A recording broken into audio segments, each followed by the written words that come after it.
दोस्तों स्टडी 91 के YouTube channel में आप सभी का बहुत बहुत स्वागत है। और आज हम 8 बजे की सीरीज में लेकर आए हैं पार्ट नंबर 4। और आज मैं पढ़ाऊंगा यूपी पीसीएस प्रीलिम्स 2019 के अकॉर्डिंग जो कि सबसे इंपॉर्टेंट टॉपिक है वो है जनगणना। आप उठा के प्रीवियस ईयर के पेपर को देख लीजिए, जनगणना से प्रश्न हमेशा पूछे जाते रहे हैं, तो इसलिए जनगणना बहुत ही इंपॉर्टेंट टॉपिक है। और जनगणना में मैं काफी नई चीजों को अपडेट करके लाया हूं, उन चीजों के बारे में भी आपको बताऊंगा कि किस तरह से परिभाषा कभी कभी आपसे पूछ देता है, कभी कभी आपसे सूत्र पूछ देता है कि किन चीजों का सूत्र क्या रहा है, ठीक है। और इसके अलावा दो चीजों को आपको अलग अलग याद रखना है। एक तो अलग अलग राज्यों का स्थान कौन सा है, केंद्र शासित प्रदेशों का स्थान कौन सा है, भारत का स्थान कौन सा है या भारत में कितनी दर है। और स्पेशली हम फोकस करेंगे उत्तर प्रदेश पर भी, और उसको भी साथ में पढ़ते चलेंगे। तो थोड़ा सा चेंज रहेगा, बिल्कुल नए तरीके से हम लोग जनगणना को पढ़ने वाले हैं। मैं आपको दिलासा दिलाना चाहता हूं कि आज तक आपने जनगणना की ऐसी वीडियो नहीं देखी होगी, ठीक है। चलिए स्टार्ट करते हैं। बहुत ही इंपॉर्टेंट सीरीज है, डेली सुबह के 8 बजे सीरीज चलती है। फिर से याद दिला रहा हूं, जल्दी से आप हमारे चैनल को सब्सक्राइब कर लीजिए अगर आप चाहते हैं इसी तरह के अच्छे अच्छे वीडियोस लेना। तो एक बात स्टार्ट करता हूं जनगणना में। पहले जनगणना का बेसिक टर्म्स देख लेते हैं कि कौन कौन से इंपॉर्टेंट टर्म है जिस पे आपको एक बार ध्यान देना चाहिए, और ये सारी चीजें आपको याद भी रहती हैं। जैसे मैं आपसे कहूं कि विश्व में पहली जनगणना कब हुई थी, तो बताइएगा स्वीडन में। कहां पर? स्वीडन में। स्वीडन कहां पड़ता है दोस्तों? बाल्टिक सागर के ऊपर पड़ता है, बाल्टिक सागर के आसपास का क्षेत्र है स्वीडन।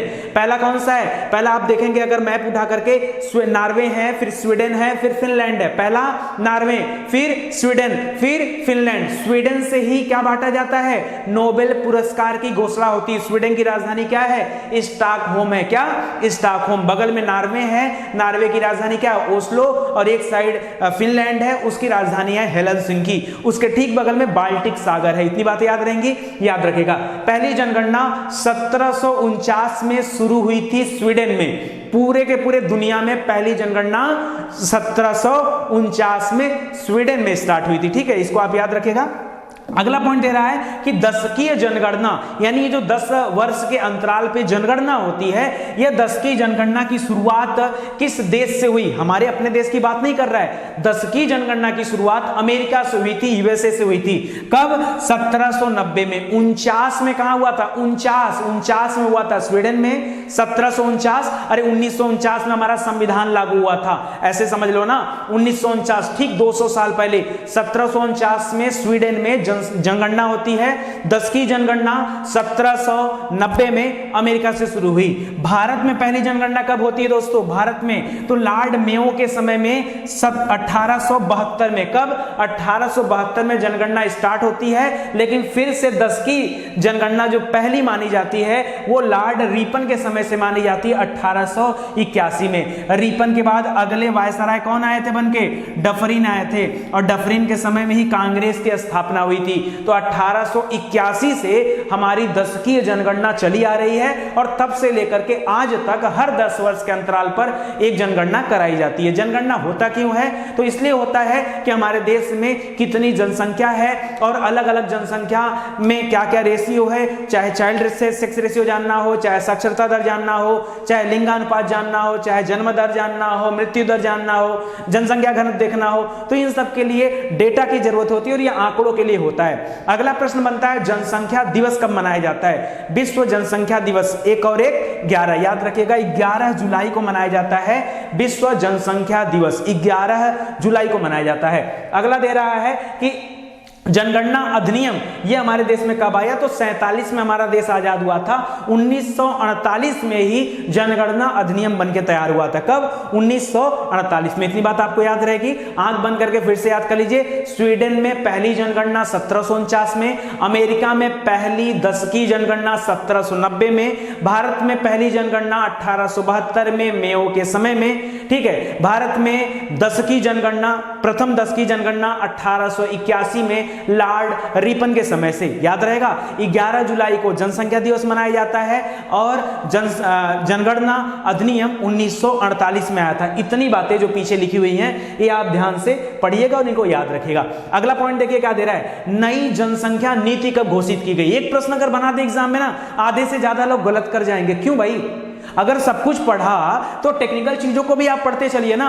नई जनसंख्या नीति, नई जनसंख्या नीति अधिनियम से कोई संबंध इसका नहीं है। अधिनियम 1948 में आया था, अधिनियम 1948 में आया था, जबकि नई जनसंख्या नीति सन 2000 में आया था। सन 2000 15 फरवरी सन 2000 को नई जनसंख्या नीति आया हुआ। तो याद रखेगा। अगला है परिवार नियोजन कार्यक्रम लागू करने वाला विश्व का पहला देश कौन सा है? तो भारत है, जिसने सबसे पहले परिवार नियोजन कार्यक्रम को शुरू किया था। करा प्रथम जनगणना के जनगणना आयुक्त कौन थे? पहले वाले के। तो दोस्तों जो 1881 हुआ था उसमें याद रखेगा WC प्लाउडेन। क्या नाम है? WC प्लाउडेन। खैर उतना ज्यादा इंपॉर्टेंट नहीं है। आगे बोला परिवार नियोजन के कार्यक्रम को शुरू किया गया कितने में? तो भारत ने 1952 में शुरू किया था। याद है ना, पढ़ाया गया। प्रथम पंचवर्षीय योजना उठाकर देखिए, इकोनॉमिक्स जहां पर आपको डिटेल में पढ़ाया गया है, आप जाकर देख सकते हैं। पहली बात बता दे रहा हूं दोस्तों, अगर आप पहली बार विजिट कर रहे हैं स्टडी 91 चैनल पर, तो एक बार आप हमारे प्लेलिस्ट में जरूर जाइए। जो भी विषय आपका कमजोर है या जो आपका पढ़ने का मन कर रहा है, एक बार आके देखिए। आपको विश्वास नहीं होगा कि फ्री एजुकेशन में आपको इतनी चीजें दी जा सकती हैं। एक बार खाली आइए, अगर अच्छा लगता है तो पढ़िए, नहीं लगता है तो कोई बात नहीं।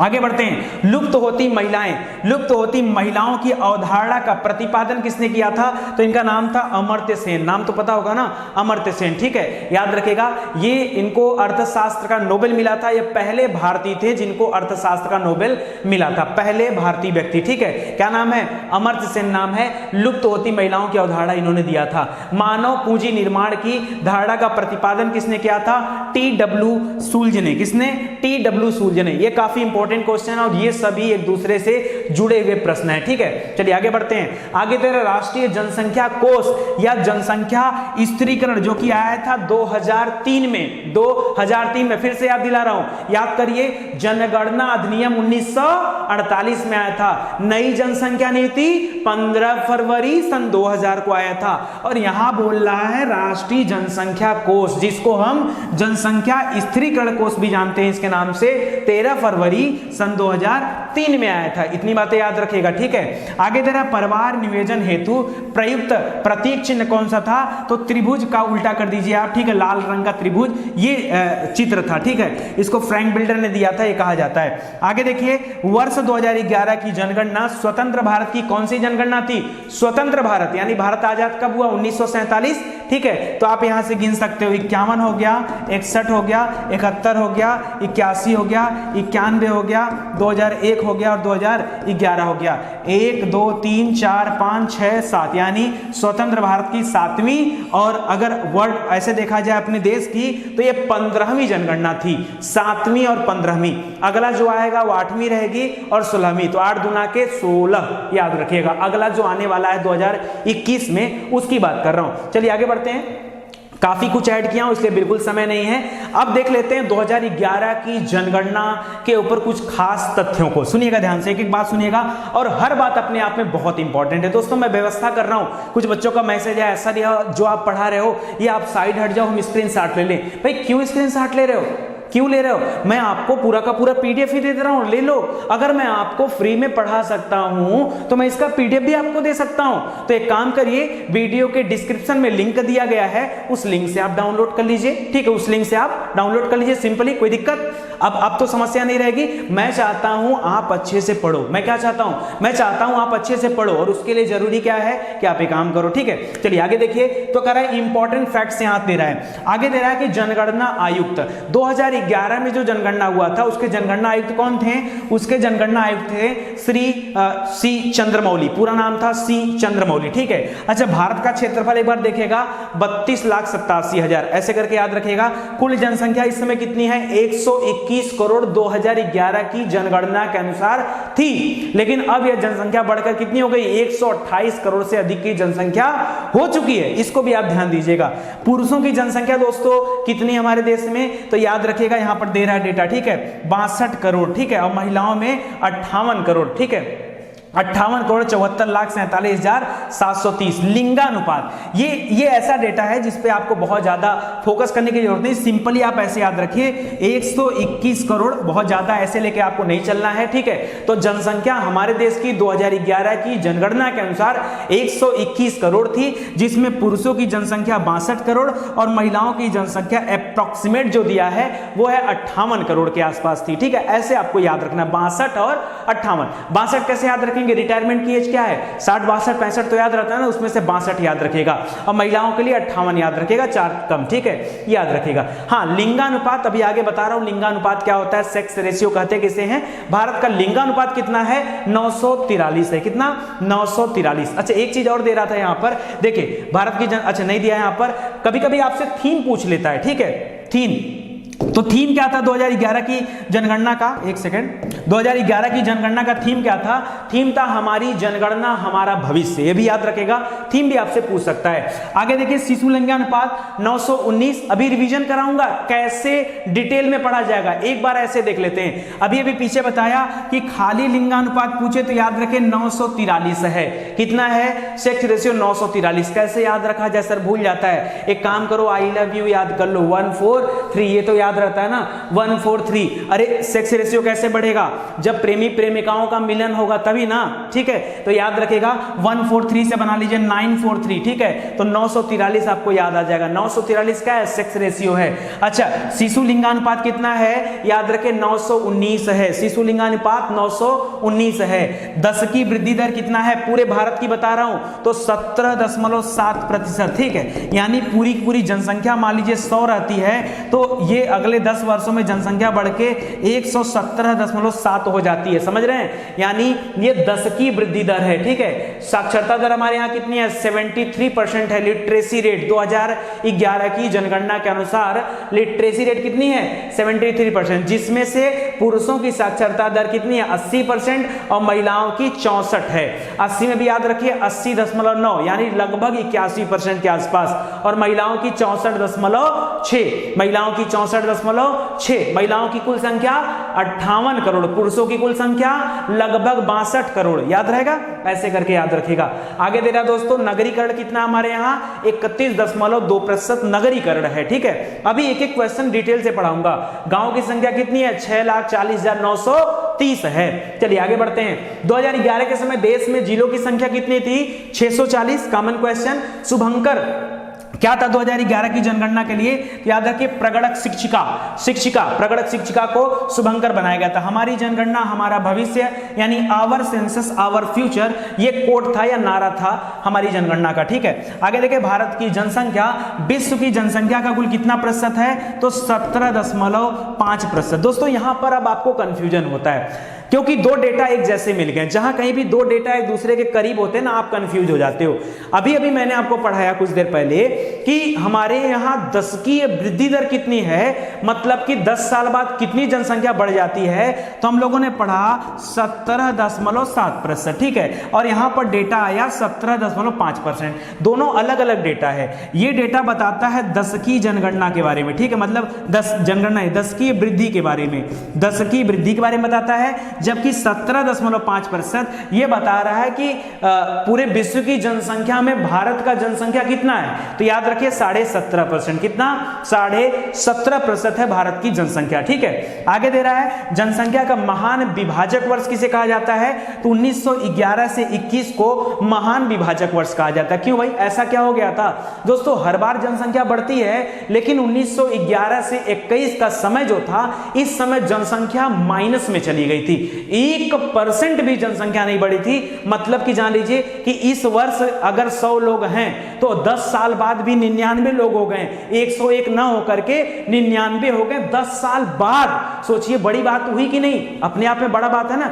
लोग कहते हैं रटना पड़ता है, अरे 1911 से 21 को माना गया है विभाजक वर्ष, क्यों, क्योंकि इस वर्ष के इन 10 सालों के अंतराल में बहुत ज्यादा अकाल पड़ा था, इस वजह से ऐसा हुआ था। महाविस्फोटक काल किसे कहा जाता है, 51 से 81 को। महाविस्फोट, बड़ा विस्फोट मतलब जनसंख्या का तेजी से बढ़ना, बहुत तेजी से जनसंख्या में वृद्धि हुई है, इस वजह से 51 से 81 को यहां विस्फोटक काल कहा गया है।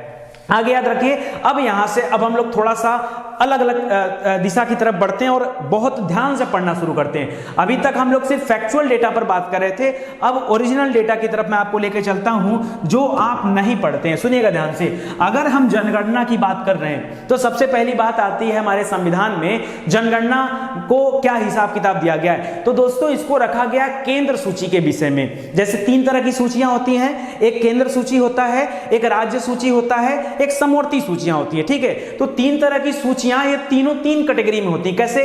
केंद्र सूची के में जो विषय होता है, मतलब केंद्र सूची के विषय में जो जो काम दिया गया है उस काम को करना, उस काम पर नियंत्रण, उस काम पर मैनेजमेंट, ये सभी का सभी काम केंद्र सरकार के द्वारा किया जाएगा। जो राज्य सूची का विषय है वो राज्य सरकार द्वारा किया जाएगा, और जो समवर्ती सूची का विषय है उस पर थोड़ा राज्य भी करती है, थोड़ा केंद्र भी करती है, मतलब दोनों का विषय बन जाता है। ठीक है, तो याद रखिए जनगणना कैसा विषय है, तो यह केंद्र सूची का विषय है। ठीक है, आपसे पूछता है जनगणना किस सूची का विषय है या जनगणना किस सूची में लिखा, ऑप्शन दे दिया केंद्र सूची, राज्य सूची, समवर्ती सूची, ठीक है, या इनमें से कोई नहीं, तो आप क्या करेंगे? केंद्र सूची करिएगा। जनगणना के लिए अधिनियम कौन सा है? तो 1948 का अधिनियम है। नई जनसंख्या नीति अगर पूछता है तो सन 2000 करिएगा, और जनसंख्या स्थिरांक कोष पूछता है तो सन 2003 करिएगा। याद रहेगा? ठीक है, याद रहेगा ना? ये वाला 13 फरवरी था और ये वाला 15 फरवरी था। इसको कौन याद करेगा? हाँ, इसको कौन याद करेगा? आप याद करिए ना। आगे दे रहा है जनगणना अनुच्छेद, किस अनुच्छेद में जनगणना के बारे में बताया गया है? तो अनुच्छेद 246। कितना? अनुच्छेद 246 में जनगणना के बारे में चर्चा की गई है, तो इसको भी याद रखिएगा। साथ ही साथ दोस्तों जनगणना से संबंधित सभी नियम, कानून, मैनेजमेंट, नियंत्रण बनाने की जिम्मेदारी केंद्र सरकार का दायित्व बनता है, तो ये आप याद रखिएगा। इसके अलावा कुछ और भी चीजें दे रहा है, जनसंख्या नियंत्रण एवं परिवार नियोजन। अगर इन दो तथ्यों को रख दिया जाए तो इसको समवर्ती सूची में रखा गया। समझिएगा बात को। अब यहीं पे टेक्निकल मामला फंसता है और आपका कंफ्यूजन यहीं पे पैदा हो जाता है, क्योंकि आप क्या करते हो ना, समझ नहीं पाते। जनगणना देखो, जनगणना नियंत्रण और परिवार नियोजन, ये तीन चीजें हैं। ये तीन चीजें हैं। जनगणना केंद्र सूची का विषय है, लेकिन जनगणना नियंत्रण, क्या नियंत्रण खाली केंद्र सरकार ही लगाएगी? उस पर राज्य सरकार का कोई काम धाम नहीं है। राज्य सरकार अपने आप प्रचारित नहीं कर सकती कि जो है आप लोग जनसंख्या को नियंत्रित करने के लिए सोचिए, उसके लिए काम नहीं करेगी। करेगी क्यों? क्योंकि यह समवर्ती सूची का विषय, इस पे केंद्र और राज्य दोनों काम करेंगे। तो जनसंख्या के साथ जैसे ही नियंत्रण शब्द आ गया, तुरंत जानिए उत्तर क्या है? उत्तर है क्या? समवर्ती सूची।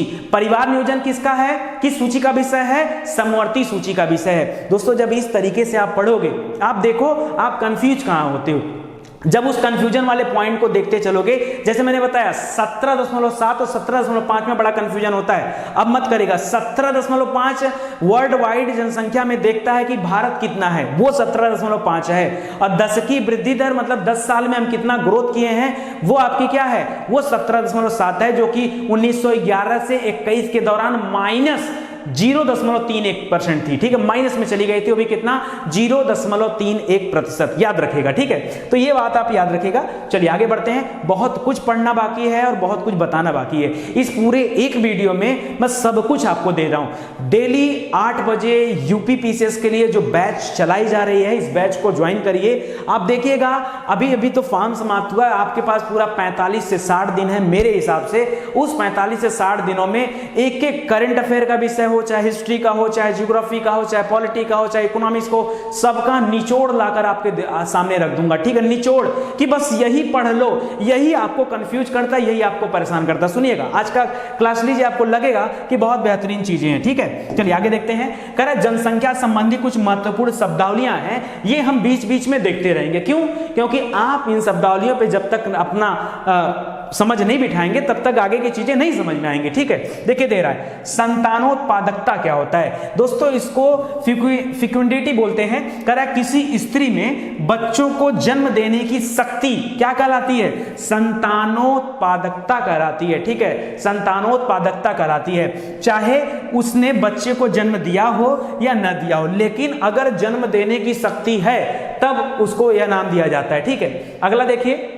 अगला दे रहा है प्रजननशीलता, यानी फर्टिलिटी क्या होता है। दोनों दो बातें हैं। ठीक है, फिक्युंडिटी और फर्टिलिटी दो अलग अलग बातें। यहां जन्म देने की क्या है? कैपेसिटी उसके पास है, चाहे जन्म दिया हो चाहे न दिया हो, तो उसमें महिलाएं आ जाती है। लेकिन प्रजननशीलता यानी फर्टिलिटी किसी स्त्री या उनके समूह के द्वारा किसी निश्चित समयावधि में कुल सजीव याद रखिएगा, सजीव शब्द लगा दिया, मतलब जो जीवित हैं, मृत्यु वाले बच्चों को नहीं काउंट किया जा रहा है। सजीव जन्मे बच्चों की वास्तविक संख्या से है। कई बार ऐसा भी होता है कि जन्म लेते ही बच्चा मरा पैदा होता है। ठीक है, तो वो निर्जीव हो जाता है, वहां उसको नहीं काउंट किया जाएगा। तो ये आप ध्यान रखेगा।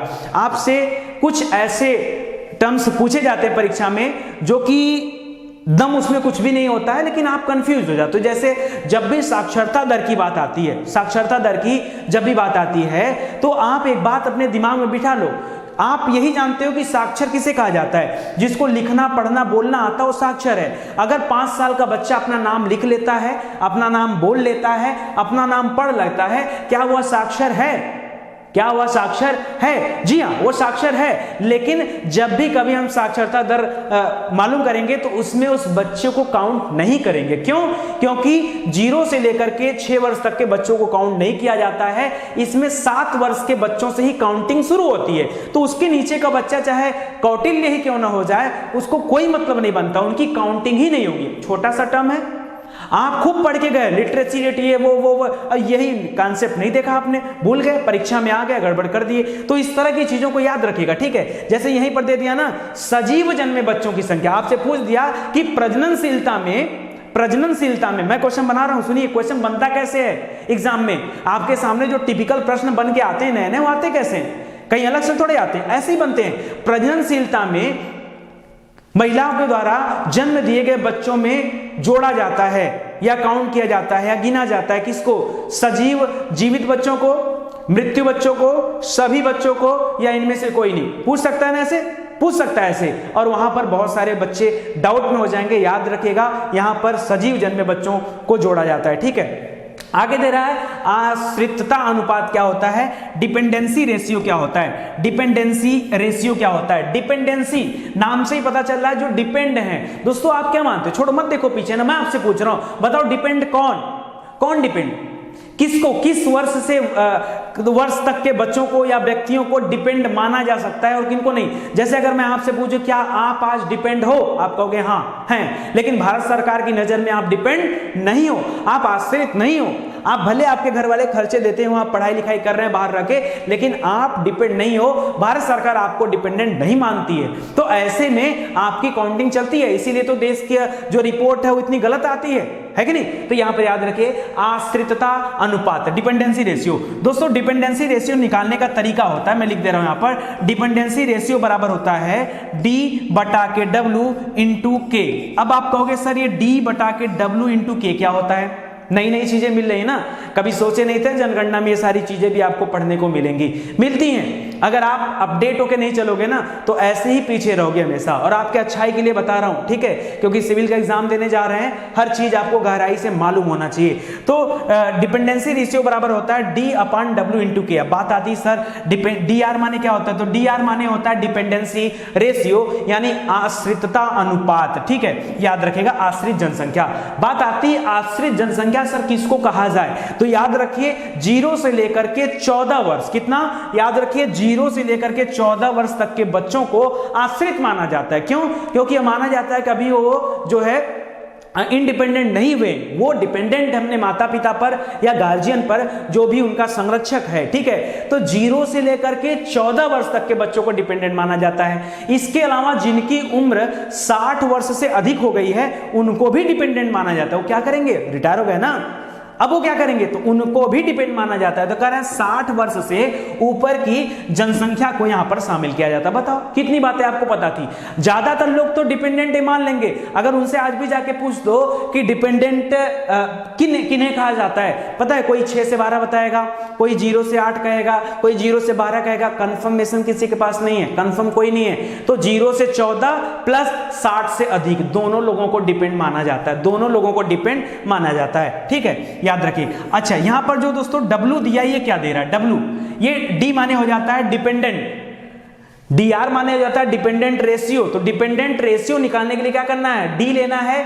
और D मतलब आश्रित जनसंख्या, यानी टोटल D कितना है? 0 से लेकर के 14 वर्ष तक के बच्चों की कुल संख्या प्लस 60 वर्ष से अधिक वयस्क पुरुषों की संख्या को जोड़ दीजिए, ये आपका निकल गया D। और उसी D में W से आपको भाग देना है। W माने क्या होता है? कुल कार्यशील जनसंख्या। अब कुल कार्यशील जनसंख्या किसे कहा जाए? तो दोस्तों जिसको निकाल दिया है उसको हटा दीजिए। 0 से 14 डिपेंडेंट वाले थे, तो 15 से लेकर इधर 60 से ऊपर ले गए थे ना, तो 15 से लेकर के 59 इनको कार्यशील जनसंख्या कहा जाता है। ये काम करते कार्यशील जनसंख्या है, ठीक है। तो ये ले लीजिए, तो वही हो जाता है D upon W into K बराबर आ जाता है डिपेंडेंसी रेशियो, ठीक है। K याद रखिएगा। अच्छा, K माने क्या होता है? K माने 1000 होता है, पता है ना। जैसे अगर 10 के लिखा है तो इसका मतलब 10,000 होता है, ठीक है। तो इसको याद रखिएगा। तो K माने 1000, इसीलिए K लिखा गया शॉर्टकट में। M माने मिलियन हो जाता है, ठीक है। और बहुत बहुत शुक्रिया जो आपने मुझे इतना लाड प्यार दिया कि आज हम 1 मिलियन से अधिक के स्तर पर पहुंच चुके हैं, और आगे इसी तरह से मेहनत करते रहेंगे, आपको क्वालिटी वाली चीजें देते रहेंगे, तो फिर आप जरूर हमें सब्सक्राइब करोगे और लोगों को सजेस्ट भी करोगे, ठीक है। चलिए आगे देखते हैं। अगला दे रहा दोस्तों, दशकीय वृद्धि दर क्या होता है। एक एक कॉन्सेप्ट समझ लीजिए, फिर आपको रेशियो बताना शुरू करता हूं, ठीक है।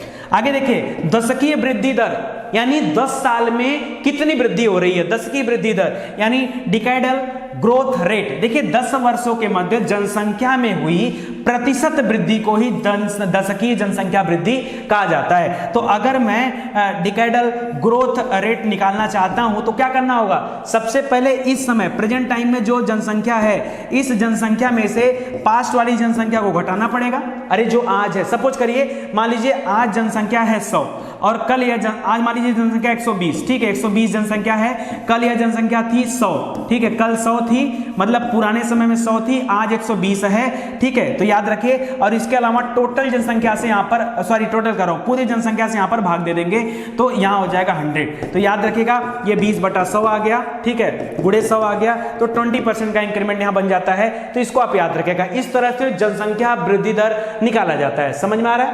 जनसंख्या वृद्धि दर निकाला जाता है। अब आगे देखते हैं कि जनसंख्या वृद्धि दर इस समय कितना है, बहुत इंपॉर्टेंट है, ठीक है। सुनिए, अब जैसी बात आती है जनसंख्या वृद्धि दर किसका कितना है, 3-4 प्रश्न पैदा हो जाते हैं और परीक्षा में आपको परेशान करने के लिए सामने आ जाते हैं। पहला प्रश्न, भारत में, पूरे भारतवर्ष में जनसंख्या वृद्धि दर कितनी है। जनसंख्या वृद्धि दर में कौन सा राज्य सबसे ऊपर है, मतलब जिसको देश की चिंता नहीं वृद्धि करने में लगा है, और कौन सा केंद्र शासित प्रदेश है जो वृद्धि करने में लगा है, उसको देश की चिंता नहीं है। ये चीजें आपको पता होनी चाहिए, प्लस कम वाले में भी आना चाहिए। अब सुनिए, अब आपसे परीक्षा में वृद्धि भी पूछ लेता है, कमी भी पूछ लेता है, तो 2 दूना के 4 प्रश्न हो गया। और पूरे भारत की पूछ लिया तो 5 प्रश्न हो गया, ठीक है। और ऐसे ही करके दे देता। उत्तर प्रदेश की पूछ लिया तो 6 प्रश्न हो गया। यानी हर एक क्वेश्चन में 6 प्रश्न छिपे हैं, 6 उत्तर आपके छिपे हैं। सुनिएगा, अगर मैं 10 की वृद्धि दर की बात करूं तो इस समय भारत में 10 की वृद्धि दर कितना है, 17.7%।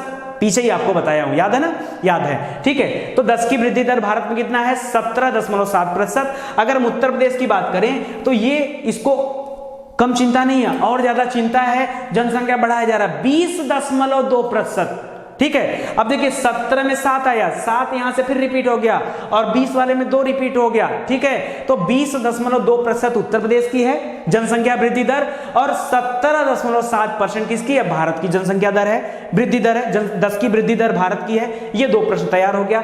अगला प्रश्न आता, कौन से राज्य ऐसे हैं जो सर्वाधिक वृद्धि दर पे चल रहे हैं, तो याद रखिए मेघालय, ठीक है। मेघालय याद रखेगा 27.9% की रेट से चल रहा है। दूसरे नंबर पे अरुणाचल। मतलब कि आप ये कर सकते हैं कि दशकीय वृद्धि दर जो है सबसे ज्यादा कहां पर है, तो याद रखें दोस्तों पूर्वोत्तर के राज्यों में ज्यादा है। दोस्तों 2001 की जनगणना रिपोर्ट अगर उठा के देख लो तो नागालैंड नंबर 1 पर था। यहां मेघालय की जगह पर नागालैंड नंबर 1 पर था, लेकिन इस बार नागालैंड ने अपने आप को इतना कंट्रोल किया कि 10 की वृद्धि दर में माइनस में आ गया, ठीक है, माइनस में आ गया, गजब का काम किया है, -0.6%, -0.6%, ठीक है। और दूसरे नंबर पे केरल, बहुत पढ़े लिखे लोग वहां पर हैं, इस वजह से वहां जनसंख्या वृद्धि दर बहुत कंट्रोल में है, ठीक है। तो यहां पर याद रखें नागालैंड का ईगो हर्ट हुआ था, इस वजह से नागालैंड ने मेहनत करके काम किया है। बाकी पूर्वोत्तर के राज्यों में मेघालय, ठीक है, याद रखिए, और अरुणाचल प्रदेश में सर्वाधिक जनसंख्या वृद्धि दर है, सर्वाधिक जनसंख्या वृद्धि दर है। केंद्र शासित प्रदेशों की अगर मैं बात करूं तो दादरा एंड नगर हवेली। अब जब दादा हैं तो दादा को क्या है, दादा तो अभी पुराने जमाने में देख लीजिए ना, लोगों के कितने बच्चे होते थे, तो याद करने का ट्रिक बनाइए। दादा क्या करेंगे, जाहिर सी बात है जनसंख्या में वृद्धि करने में लगे थे और लगे हैं, तो दादरा से बन गया दादा, ठीक है। तो दादरा नगर हवेली जो है केंद्र शासित प्रदेशों में सबसे ज्यादा तेजी से वृद्धि कर रहा है। कितना 55.9%। अरे यार कितना तेज बढ़ रहा है, हाँ याद रखिए। और दमन दीव भी आगे जा रहा है, ठीक है। तो केंद्र शासित में ये दोनों आगे जा रहे हैं। न्यूनतम की बात करूं तो लक्षद्वीप, ठीक है, ये केरल हाईकोर्ट के अंतर्गत आता है या केरल परिक्षेत्र के अंतर्गत आता है लक्षद्वीप, ठीक है। कवरत्ती इसकी राजधानी है, 6.3% यहां पर है, ठीक है। वृद्धि दर जो कि सबसे न्यूनतम है सभी केंद्र शासित प्रदेशों में। और दूसरा है अंडमान निकोबार। तो एक तरफ लक्षद्वीप, दूसरे तरफ अंडमान निकोबार, दोनों ही कम पे हैं। और दमन दीव और दादरा नगर हवेली ये तो हालत खराब की है, मैं याद रखेगा।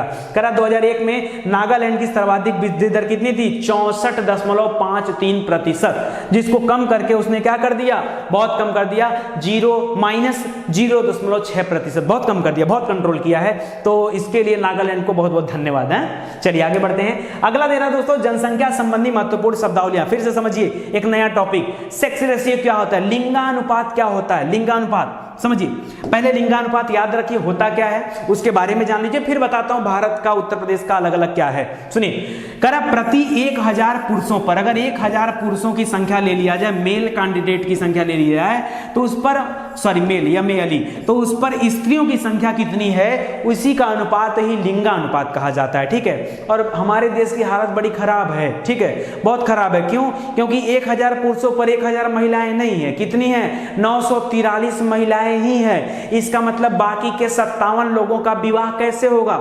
नहीं होगा, दूसरों में काम चलाएंगे, या तो क्या हो जाएंगे, कुछ अखंड बन जाएंगे। तो याद रखेगा, ठीक है, ये याद रखेगा, मजाक कर रहा हूं, ठीक है, सीरियस मत हो जाएगा। यहां पर दे रहा है SR, यानी सेक्स रेशियो बराबर क्या होता है, तो कुल महिलाओं की संख्या बटा कुल पुरुषों की संख्या, कुल पुरुषों की संख्या गुणे 100 अगर कर लिया जाए तो ये आपका फार्मूला बन जाता है सेक्स रेशियो का, लिंगानुपात का। और इसी फार्मूला पर एक उत्तर निकाला गया, क्या निकला ये देखिए। लिंगानुपात भारत में कितना है पहले ही बता चुका हूं, 943 या 143, याद रखिए, इसको 9 बना लीजिए, 143 हो जाएगा, ठीक है। तो हो जाएगा लिंगानुपात कितना? 943। इसके पहले हम लोग क्या पढ़े हैं, जनसंख्या वृद्धि दर कितना था? 17.7%, और उत्तर प्रदेश का 20.2%, ठीक है, याद रखिएगा। अच्छा, उत्तर प्रदेश का लिंगानुपात कितना है? 912 है। कितना है? 912। लिंगानुपात उत्तर प्रदेश का कितना है? 912 है। परीक्षा में आ जाएगा ना, कर लीजिएगा, गलती करके मत आइएगा, ठीक है। समय बिल्कुल नहीं है, इस वजह से जितने इंपॉर्टेंट टॉपिक है सब पढ़ाते चल रहा हूं। चलिए बढ़ते हैं राज्यों की तरफ और फिर केंद्र शासित प्रदेशों की तरफ, और एक एक करके देखते हैं कि किसमें स्थान किसका है। अगर सर्वाधिक की बात करूं तो दोस्तों सबसे बढ़िया लिंगानुपात, नंबर 1 का लिंगानुपात है केरल का। 1000 पुरुषों पर 1084 महिलाएं, 1084 महिलाएं, मतलब कि पुरुष ही कम है, महिलाएं ज्यादा हैं। पुरुष कम और महिलाएं ज्यादा, ये तो भारत के एवरेज रेशियो से भी बहुत आगे चल रहा है। तो केरल याद रखेगा, सर्वाधिक लिंगानुपात किसका है? केरल का है। दूसरे नंबर पे कौन है? तमिलनाडु है सबसे ज्यादा में। अच्छा, सबसे कम लिंगानुपात किन राज्यों में है? तो सबसे खराब हालत चली हरियाणा की, सबसे खराब हालत हरियाणा की, 879 दोस्तों। इसीलिए वहां पर इसको बढ़ावा देने के लिए बहुत सारे बेटियों के ऊपर कार्यक्रम आया, और अब हरियाणा अपनी स्थिति को तेजी से सुधार रहा है। जिस तरह से नागालैंड का ईगो हर्ट हुआ था, इस समय हरियाणा का ईगो हर्ट है। और अगली इस 2021 की जो जनगणना रिपोर्ट आएगी, आप देखेगा अब हरियाणा नीचे नहीं रहेगा, टॉप पे रहेगा, ठीक है, बहुत ऊपर चला जाएगा। और जम्मू कश्मीर भी याद रखें, यहां भी न्यूनतम है, ठीक है। तो ये दोनों है जहां पर न्यूनतम है। केंद्र शासित प्रदेशों में सबसे अच्छी हालत है पुदुचेरी की, ठीक है। पुदुचेरी में 1037 जो है सेक्स रेशियो है, और लक्षद्वीप का हालत बहुत अच्छा, तो लक्षद्वीप मानना पड़ेगा बेहतरीन है, ठीक है। यहां पर सर्वाधिक है। लिंगानुपात जितना ज्यादा होगा उतना अच्छा होगा, लेकिन जनसंख्या वृद्धि जितना ज्यादा होगा उतना खराब होगा, ठीक है, याद रखेगा, है कि नहीं। आगे तेरा दमन दीव ये न्यूनतम यहां पर क्या है? लिंगानुपात है, मतलब कम पढ़े लिखे लोग जहां होंगे वहां लिंगानुपात भी कम होगा, जनसंख्या वृद्धि दर ज्यादा होगा। तो 618 है। और दादरा नगर हवेली, इन दोनों की जोड़ी बड़ी अच्छी है ना, है कि नहीं। इन्होंने नाम फैलाया था किसमें? जनसंख्या वृद्धि दर में नाम फैलाया, और जब सेक्स रेशियो की बात आई, मतलब पैदा तो खूब करते हैं बच्चे, लेकिन उसमें फीमेल कैंडिडेट की संख्या कम होती, तभी तो 918 है, सॉरी 618। बताइए 1000 पुरुषों पर महिलाओं की संख्या कितनी है? 618। अब इससे खराब क्या होगा? इससे कितने पुरुष बिना शादी के रह जाते होंगे, अगर वो दमन दीव छोड़कर बाहर ना निकले तो शायद विवाह करना मुश्किल हो जाएगा, है कि नहीं। तो 618 याद रखिए, बहुत न्यूनतम है, बहुत खराब स्थिति है किसकी? दमन दीव की। आगे बढ़ते हैं, जनसंख्या संबंधी कुछ और महत्वपूर्ण फैक्ट सुनिए। आगे पूछ रहा है शिशु लिंगानुपात, चाइल्ड सेक्स रेशियो क्या होता है। इससे हमेशा प्रश्न बढ़ता है, क्यों? क्योंकि नॉर्मली क्या होता है ना, हर बच्चा सेक्स रेशियो पढ़ के चला जाता है, लिंगानुपात याद करके चला गया, 943 912 943 912, सबसे ज्यादा केरल का है 1084, सबसे कम जो है वो अगर राज्यों में देखा जाए तो अलग अलग हो जाएगा, ये चीजें हैं, इधर दमनदीव हो गया, ये हो गया, वो हो गया, समझ लिया। सबसे कम किसका? अरे हरियाणा का। इतना भी नहीं याद करोगे तो क्या याद करोगे, ठीक है। तो ऐसे याद करके चला गया, और परीक्षा में गया ना, पता चला लिंगानुपात के जगह क्या पूछ दिया, चाइल्ड सेक्स रेशियो पूछ दिया, यानी शिशु लिंगानुपात पूछ दिया। तो पहले बताइए सर कि शिशु लिंगानुपात होता क्या है, तब तो समझ में आएगा कि कितना है और क्या है।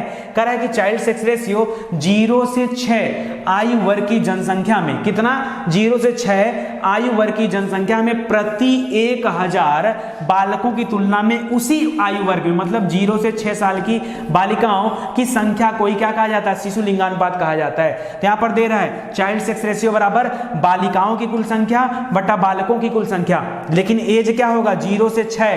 किसको बालक बालिका माना जाए? पूछ दीजिए बहुत सारे लोगों से, कोई बता देगा तो बताइएगा, बालक बालिका किसे माना जाए, उनका एज कैटेगरी क्या रखा जाए। कुछ लोग तो यहाँ 0 से 14 कर देंगे, यही गलत हो जाएंगे, ठीक है, फ्लॉप हो जाएंगे। तो याद रखिएगा 0 से 6 वर्ष तक के उम्र के बालिकाओं की संख्या बटा बालकों की संख्या गुणे 100 करेंगे तो क्या आ जाएगा आपका उत्तर? आपका निकल के आएगा शिशु लिंगानुपात। अब देखते हैं शिशु लिंगानुपात है कितना।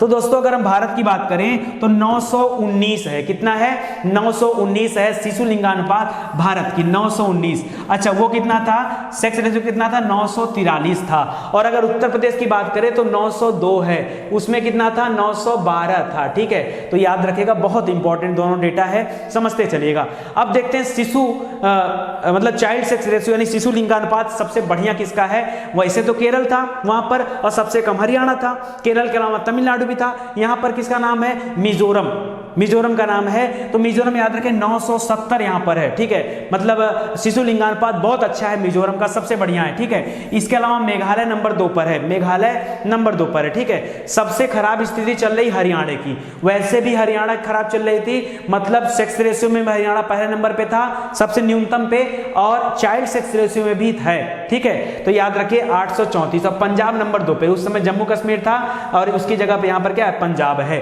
ठीक है। अच्छा केंद्र शासित प्रदेशों की बात करें तो अंडमान निकोबार अच्छा है, 834 यहां पर चाइल्ड सेक्स रेशियो है। और उसके बाद पुदुचेरी है, ठीक है। जबकि पुदुचेरी में क्या था? पुदुचेरी में सेक्स रेशियो बहुत अच्छा था, बहुत बढ़िया था, ठीक है। लेकिन पुदुचेरी में चाइल्ड सेक्स रेशियो में नंबर 2 पर स्थान पे, अभी भी अच्छा है, कोई बुरा नहीं है।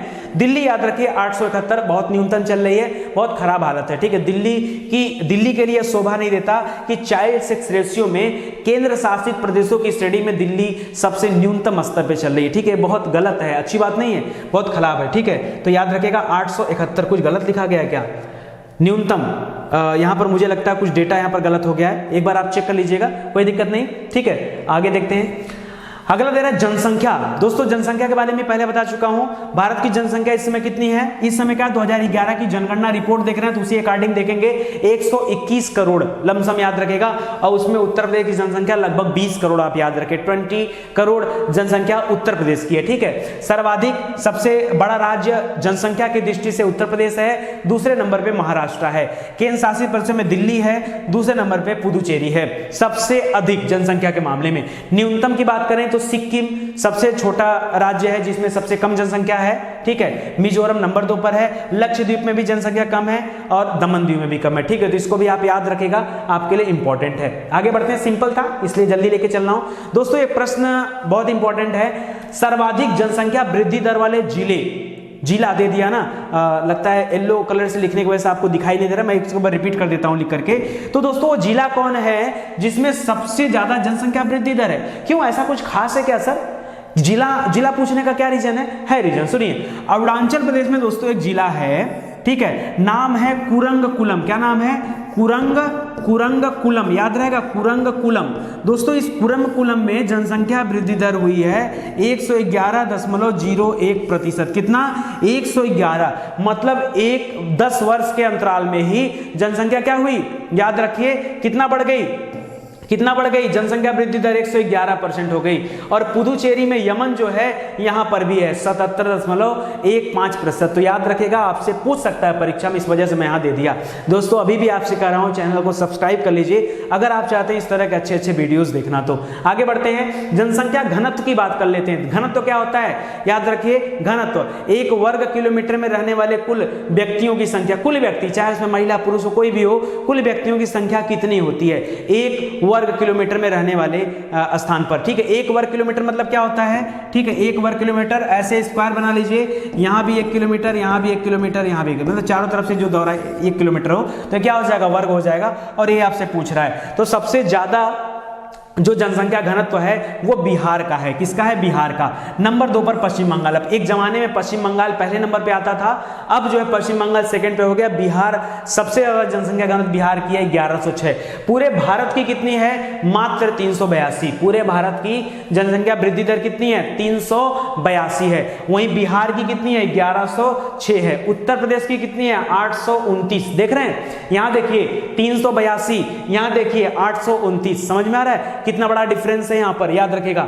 और सबसे कम कहां पर है, अरुणाचल प्रदेश में 17, कहीं कहीं पर 24 भी लिखा हुआ है, तो इसको भी आप लिख लीजिए। ठीक है, 17 या 24। और मिजोरम में भी बहुत न्यूनतम जनसंख्या है। ठीक है, घनत्व की बात करें, जनसंख्या घनत्व। और अगर केंद्रशासित प्रदेशों की बात करें, सबसे ज्यादा भीड़ कहां पर है, सबसे ज्यादा लोग कहां रहते हैं, 11,320 है कहां पर, दिल्ली में। याद रखिए, दूसरे नंबर पर चंडीगढ़ है जो कि सबसे ज्यादा जनसंख्या घनत्व वाले केंद्र शासित प्रदेश हैं। और अंडमान निकोबार दूर भी है, ठीक है, और यहां पर 46 याद रखेगा, बहुत कम है। और दादरा नगर हवेली, यहां भी जनसंख्या जो है, घनत्व जो है बहुत कम है। ठीक है, लेकिन जनसंख्या वृद्धि दर बहुत ज्यादा है दादरा नगर हवेली में। आगे देखिए, कुछ और तथ्य दे रहा है, लिटरेसी रेट, साक्षरता दर।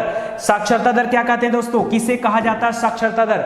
ठीक है, कह रहा है कि साक्षरता दर के लिए याद रखिए, साक्षरता दर यानी लिटरेसी रेट बराबर क्या होता है, L/7 + P, 7 + P × 100। अब बात आती है दोस्तों, L/7 + P क्या होता है, तो L माने होता है साक्षर व्यक्तियों की संख्या। L बराबर साक्षर व्यक्तियों, लिटरेट व्यक्तियों की संख्या। और 7 + P बराबर क्या होता है, 7 वर्ष या उससे अधिक वर्ष आयु वाली जनसंख्या। यानी 7 या 7 से, जब मैंने आपको शुरू में बता दिया 0 से 6 को नहीं काउंट करते हैं, 7 वर्ष या उससे अधिक आयु की जो जनसंख्या है उनको काउंट करते हैं यहां पर।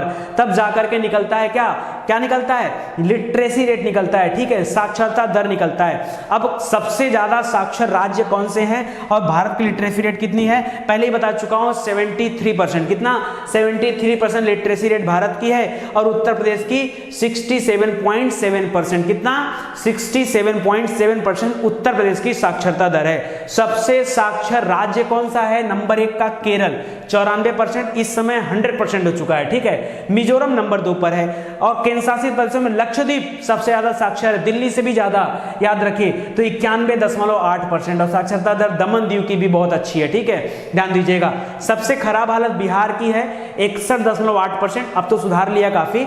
और दूसरे नंबर पे अरुणाचल प्रदेश। ठीक है, आगे दे रहा है सबसे कम है दादरा नगर हवेली, तो जाहिर सी बात है जनसंख्या वृद्धि में लगे, मतलब साक्षरता दर कमी रहेगा। और यहां पर भी याद रखेगा पुदुचेरी। ठीक है, चलिए आगे बढ़ते हैं। अगला दे रहा है दोस्तों, जनसंख्या संबंधी कुछ और महत्वपूर्ण तथ्य है जो कि आपको कभी नहीं आता समझ में, गारंटी दे रहा हूं। आज भी मैं आपसे पूछ लूं, बताइए क्या होता है अशोधित और संशोधित में अंतर क्या होता है। ठीक है, अशोधित जन्म दर और संशोधित जन्म दर में क्या अंतर होता है, बहुत दिनों से पढ़ रहे हो। जनसंख्या रिपोर्ट को आए हुए 9 साल बीत चुके हैं। 2011 की जनगणना रिपोर्ट में आई थी ये बात। 2011 से लेकर के आज तक आपको पढ़ने का समय नहीं मिला कि अशोधित जन्म दर और संशोधित जन्म दर में क्या डिफरेंस है। आज जान लीजिए, परीक्षा में पूछता है अशोधित और संशोधित जन्म दर। ठीक है, जिसको क्रूड बर्थ रेट और करेक्टेड बर्थ रेट बोलते हैं। करा जब किसी वर्ष विशेष में जन्मे पंजीकृत कुल बच्चों की संख्या, पंजीकृत यानी जो रजिस्टर्ड है, पंजीकृत बच्चों की कुल संख्या तथा उस वर्ष की कुल जनसंख्या के बीच अनुपात निकालते हैं, तब उसको कहा जाता है अशोधित जन्म दर, यानी क्रूड बर्थ रेट बोला जाता है। और अशोधित जन्म दर में केवल और केवल पंजीकृत बच्चों को शामिल किया जाता है। केवल जो रजिस्टर्ड है, होता है जब कोई बच्चा पैदा होता है ना तो उसका नाम रजिस्टर्ड कराया जाता है। ठीक है, तो याद रखिए, तो केवल पंजीकृत बच्चों को ही शामिल किया जाता है। जबकि अपंजीकृत बच्चों की कुल संख्या, अपंजीकृत बच्चों की कुल अपंजीकृत कुल बच्चों का 5% और जोड़ दे दिया जाए तो उसको संशोधित जन्म दर कहा जाता है। ठीक है, अपंजीकृत यानी जिनका रजिस्ट्रेशन नहीं हो पाया है, अगर 5% भी मानकर रख लिया जाए तब वो हो जाता है संशोधित हो जाता है, उसको मान लिया जाता है। तो आपको यही परसेंटेज यहां पर याद रखना है जो कि अन्य लोग नहीं याद रखते हैं। तो आप लोगों से अलग कैसे होंगे, जब आप पढ़ेंगे तब होंगे। आगे देखिए, जन्म दर की बात करें तो भारत में कितना है 21.4। ठीक है, जन्म दर की बात कर रहे हैं। ठीक है, बर्थ रेट की बात कर रहे हैं 21.4। आगे दे रहा है सबसे ज्यादा जन्म दर कहां पर है तो बिहार में और उत्तर प्रदेश में, और सबसे कम कहां पर है तो गोवा में। अच्छा, उत्तर प्रदेश में कितना था 27.2 और न्यूनतम कितना है त्रिपुरा में। ठीक है, सबसे कम। और केंद्र शासित प्रदेश में दादरा नगर हवेली। अच्छी बात है क्या, बहुत अच्छा नहीं है। जैसे जनसंख्या वृद्धि दर था उसी तरह से जन्म दर का दे रहा है। दादरा नगर हवेली का 25.5 है, सबसे कम है अंडमान निकोबार का। तो इन चीजों पर भी आप अपना फोकस बना के रखिए। इसी तरीके से मृत्यु दर आपसे पूछ लेता है। मृत्यु दर यानी शिशु मृत्यु दर क्या होता है, चाइल्ड डेथ रेशियो। किसी निश्चित वर्ष में 1 से कम आयु वाले बच्चों, कितना 1 वर्ष से कम आयु वाले बच्चों की मृत्यु की संख्या और उसी वर्ष में सजीव जन्मे बच्चों की संख्या। जिस वर्ष की बात कर रहे हैं एक ही वर्ष होना चाहिए, उसमें जो 1 साल से कम के बच्चे हैं, जैसे कोई 3 महीने पे मृत्यु हो गया, किसी का 4, किसी का 5, 6, 7, 8, 9, 10, 11, 12। अगर 1 साल के अंदर बच्चे की मृत्यु हो जाती है तो उनकी संख्या और उसी वर्ष में सजीव जन्मे बच्चों की संख्या का जो अनुपात होता है उसे शिशु मृत्यु दर कहते हैं। और हर राज्यों को चाहना चाहिए कि उसके यहाँ शिशु मृत्यु दर ना हो या कम से कम हो, तो अच्छी बात है। ठीक है, तो याद रखिए कितना कितना है दोस्तों। भारत की है 40, बहुत अच्छी है भारत की। ठीक है, और यहां पर देखिए उत्तर प्रदेश की 50। ठीक है, मृत्यु दर। ठीक है, देखिए बच्चे कम मरने चाहिए तो इसको हमको दबा के रखना है। ठीक है, दबा के मतलब कम रखना पड़ेगा ना। अच्छी बात मतलब क्या, समझिए बात को। अगर मैं मृत्यु दर की बात करूं मतलब ज्यादा बच्चे मर रहे हैं, तो ज्यादा बच्चे मर रहे हैं ये बात बता रहा है कि आपके यहां पर चिकित्सीय सुविधा ठीक नहीं है, तभी तो बच्चे मर रहे हैं। या बच्चे कुपोषित हैं या किसी न किसी वजह से मर रहे हैं, तो वो वजह नहीं बनना चाहिए। अब कह रहा है सबसे ज्यादा कहां मृत्यु होती है, तो असम और मध्य प्रदेश में सबसे ज्यादा बच्चों की मृत्यु होती है और गोवा में सबसे कम, मणिपुर में सबसे कम। तो गोवा याद रखेगा यहां पर और यहां असम भी याद रखेगा। उसी तरह से दादरा नगर हवेली में केंद्र शासित प्रदेश है, यहां भी बच्चों की संख्या में बहुत ज्यादा लोग मरते हैं। पुदुचेरी में कम है संख्या, तो जो संख्या कम है उसके लिए बहुत बेहतर है। भारत कम पे ठीक है, उत्तर प्रदेश 50 पे और ज्यादा खराब स्थिति है, इसको आप ध्यान दीजिएगा। ठीक है, आगे बढ़ते हैं, कुछ अन्य तथ्यों को देख लेते हैं जनसंख्या संबंधी। कारण नगरीय क्षेत्र, अर्बन एरिया किसे कहा जाता है दोस्तों। अभी पिछले 2 वर्षों के पेपर को उठा के देखेंगे तो यहां से प्रश्न बना है, अर्बन एरिया किसे कहा जाता है। कारण नगरीय क्षेत्र के अंतर्गत एक ऐसे सभी स्थान सम्मिलित किए गए हैं जिनमें 2001 की जनगणना के अनुसार आया था उस समय नियम। नगर पालिका हो यानी म्यूनिसिपैलिटी हो, ठीक है, नगर निगम हो, ठीक है, या छावनी बोर्ड हो। छावनी बोर्ड में अधिसूचित नगर क्षेत्र भी होता है, उनको नगरीय क्षेत्र या अर्बन एरिया कहा जाता है। इतनी तो नॉर्मल बात है। इसके बाद की सबसे कठिन बात वो देखिए, जो सबसे कठिन तथ्य है वो देखिए। करा इसके अतिरिक्त नगरीय क्षेत्र एक साथ 3 अन्य विशेषताएं भी पूरी करते हैं। नगरीय क्षेत्र किसे कहा जाए, किसे नगर की संज्ञा दीजिए। आप अपने अपने शहर का नाम ले लो, ठीक है, वो नगर है कि नहीं है आप बताना, जानते नहीं हो ना, आप बताना। अगर आपके यहाँ की जनसंख्या कम से कम 5000 है, कम से कम, न्यूनतम की बात कर रहा है, अगर 5000 है तो वह नगरीय जनसंख्या नगरीय क्षेत्र में वो जगह आ सकता है। क्यों आ सकता है, क्योंकि अभी और पॉइंट है, सुनिए। अगर मिनिमम जनसंख्या 5000 है तो सोचिए वो नगर हो सकता है। दूसरी बात, उस जगह पर कार्य करने वाले यानी कार्यशील पुरुषों की संख्या, वर्किंग पीपुल की संख्या। वर्किंग पीपुल मतलब क्या, 15 वर्ष से लेकर के 59 वर्ष तक के पुरुषों की संख्या की बात कर रहा हूं, पुरुष महिला कोई भी हो, व्यक्तियों की संख्या। अगर उनका न्यूनतम 75% लोग कृषि कार्य में ना लगे हों, दे रहा है, गैर कृषि कार्यों में नियोजित हों, मतलब खेती नहीं करना चाहिए। अगर नगर है तो 75% लोग खेती नहीं, यानी 5000 अगर जनसंख्या है तो 5000 का 3/4, समझ रहे हैं, 5000 का 3/4 निकाल दीजिए, जो आएगा वो क्या होगा आपका, उतने लोग कृषि में नहीं होने चाहिए, मतलब कोई अलग अलग बिजनेस होना चाहिए। अगला पॉइंट दे रहा है, सुनिएगा ध्यान से, जनसंख्या घनत्व कम से कम 400 व्यक्ति प्रति वर्ग किलोमीटर होना चाहिए, मतलब 1 वर्ग किलोमीटर में कम से कम 400 व्यक्ति हो। कितना, 400, कितना, 400 होने चाहिए, तब जाकर के वह जगह क्या होगा, वह जगह नगरीय क्षेत्र कहा जाएगा। करा ऐसे नगर जहां की जनसंख्या 1 लाख से अधिक है उनको शहर कहा जाता है। 1 लाख से ज्यादा जनसंख्या हो गई तो उसे क्या कहेंगे, उसे शहर का दर्जा दिया जाता है। तो दोस्तों आज के लिए बस इतना ही, उम्मीद करता हूं आपको काफी अच्छा लगा होगा। और अच्छा लगा हो तो बस यही है, वीडियो को शेयर करिए ताकि और भी जो भाई बंधु हैं जो कोचिंग नहीं ज्वाइन कर सकते उनके यहाँ तक ये वीडियो पहुँच पाए, ताकि वो घर बैठे अपनी तैयारी पूरी कर सके। आपसे फिर से कह रहा हूँ, अगर आप सीरीज पहली बार ज्वाइन कर रहे हैं तो जाके पहले पहली, दूसरी, तीसरी सीरीज देख लीजिए, बहुत इंपॉर्टेंट है। आज की सीरीज चौथी सीरीज थी। लगातार सीरीज को देखेंगे तो सब कुछ आपका तैयार होता जाएगा। और हम भी देखते हैं कि यूपी पीसीएस प्रीलिम्स में इस वीडियो से क्वेश्चन कैसे नहीं आते हैं। क्यों? क्योंकि हम केवल करंट लेकर चलने वाले नहीं हैं, हम आपको करंट अफेयर के साथ साथ जो किताबें लॉन्च हो रही, मुझे पता है बहुत सारे क्वेश्चन आपके किताबों से आते हैं कि कौन कौन सी नई नई किताबें आई हैं। कुछ स्टैटिक जीके से प्रश्न आते हैं, कुछ इन्वायरमेंट से आते हैं, कुछ हिस्ट्री से आते हैं। जैसे कल ही अभी लेक्चर लगा हिस्ट्री का, जिसमें हमने समस्त विद्रोह आंदोलन के बारे में बताया, आता ही आता क्वेश्चन है। तो ऐसे सभी पॉइंट्स जहां से प्रश्न बनते हैं, चाहे वो साइंस के हो, चाहे पॉपुलेशन के हो, चाहे वो एग्रीकल्चर के हो, एग्रीकल्चर आप नहीं पढ़ते हो उसके लिए भी मैं आपको क्लास दूंगा कि मोटी मोटा कितनी बातें आपको याद रखनी चाहिए। कंप्यूटर का भी एक पार्ट लेके आऊंगा। क्या है ना, 2 दिन कंप्यूटर पढ़ लेंगे हो जाएगा। 2 दिन अगर 2 घंटा कंप्यूटर पढ़ लिया जाए हो जाएगा। एग्रीकल्चर अगर 2-3 दिन पढ़ा दूं मैं आपको, कंप्लीट हो जाएगा। क्योंकि हमें सिर्फ उतना ही देखना है जो हमारे लिए अति महत्वपूर्ण है। अति महत्वपूर्ण, अति शब्द लगाइए, महत्वपूर्ण नहीं, अति महत्वपूर्ण है, उन पर बात करना है। ठीक है, तो चलिए इसी के साथ ये सीरीज समाप्त होती है। मिलते हैं अगले क्लास में नई ऊर्जा, नई एनर्जी के साथ। तब तक आप सभी का बहुत बहुत धन्यवाद। Thank you so much. जय हिंद, जय भारत।